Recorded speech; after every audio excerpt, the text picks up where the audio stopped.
जैसे को तैसा वाली कंडीशन लेबनान और इजराइल के बीच देखने को मिल रही है।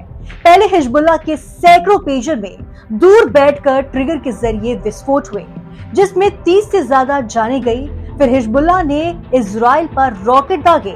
पलटवार में अब इजराइल ने लेबनान पर मिसाइल से हमले की झड़ी लगा दी। इसमें 500 से भी ज्यादा लेबनानी मारे गए। इजराइल ने ठान लिया है कि वो अब की बार हिजबुल्लाह को तबाह करके ही छोड़ेगा। इजराइल और हिजबुल्लाह आमने सामने खड़े हैं, लेकिन सवाल ये है कि दोनों में से किसकी मिलिट्री पावर ज्यादा पावरफुल है और इस जंग में कौन किस पे भारी होने वाला है।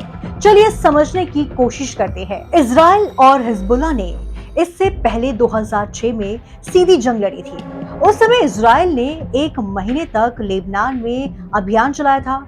18 साल बाद दोनों एक बार फिर युद्ध के कगार पर खड़े हैं। बता दें कि इजराइल एक ताकतवर देश है।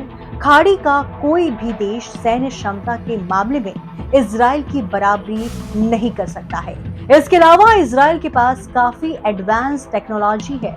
इस मामले में लेबनान इजराइल के सामने कहीं नहीं ठहरता। मिलिट्री ताकत के मामले में भी इजराइल के सामने लेबनान की कोई हैसियत नहीं है।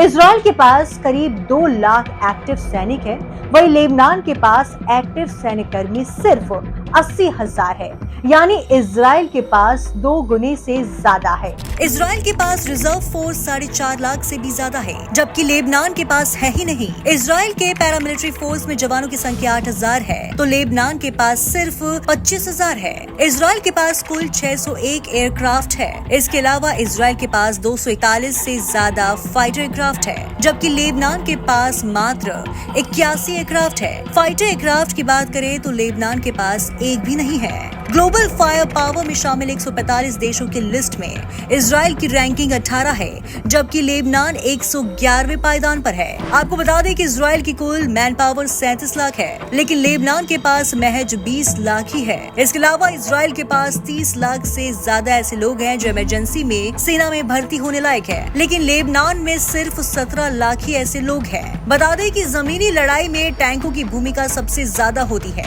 इजराइल के पास 2200 से ज्यादा टैंक्स है। उसका मरक्वा टैंक अत्याधुनिक और बेहद मारक है। इजराइल इस टैंक को किसी भी देश को नहीं बेचता। वहीं लेबनान के पास करीब 350 टैंक है। लेबनान के पास करीब 10,000 बख्तरबंद गाड़ियां हैं। इजराइल के पास 56,000 से ज्यादा बख्तरबंद गाड़ियां हैं। आर्टिलरी के मामले में भी इजराइल काफी आगे है। उसके पास 650 से ज्यादा आर्टिलरी है, जबकि लेबनान के पास करीब 100 है। तो वहीं हेलीकॉप्टर की बात करें तो इजराइल के पास 146 हेलीकॉप्टर है, जो किसी भी मौसम में युद्ध लड़ सकते हैं। वहीं लेबनान के पास करीब 70 हेलीकॉप्टर है। इजराइल के पास 5 सबमरीन है, लेकिन लेबनान के पास एक भी सबमरीन नहीं है। इजराइल के पास कई तरह की मिसाइल है, जो पूरे खाड़ी क्षेत्र में कहीं भी हमला करने में सक्षम है। उसकी मिसाइलों में जेरिको मिसाइल है। इजरायली नौसेना के पास क्रूज मिसाइल भी है।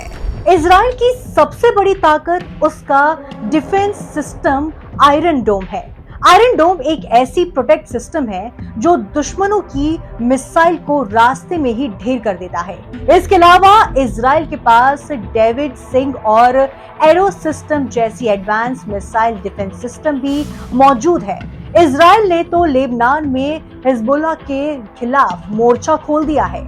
ऐसा लग रहा है कि दोनों के बीच ये जंग की शुरुआत है। अब इस सीधी जंग में इजराइल जीत पाएगा या लेबनान, ये तो भविष्य के गर्भ में छिपा है।